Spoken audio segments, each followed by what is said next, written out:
परदेश पाल्नु परेको छ। परदेश के काम के हाम्रो देशमा परदेश कामै छैन। परदेश भनेको त एउटा भूगोलले गर्दाखेरि परदेश चाहिने हो नि त।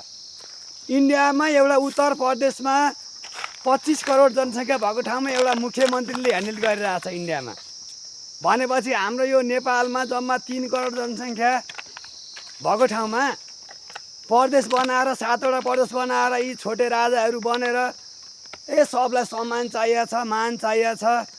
जनताको रगत पसिना चुसेर, जनताको हक अधिकार चुसेर छोटे राजा बनेर आज देश कहाँ पुर्याउनु भयो तपाईँहरूले?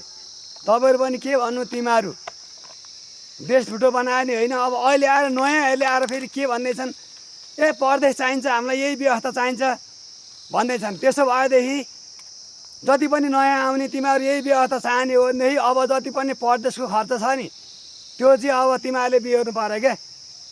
जसले परदेश चाहन्छ त्यसले खर्च बिहोर्ने हो। परदेशको कार्यकर्ता नेता को कोले चाहनुहुन्छ यो परदेश?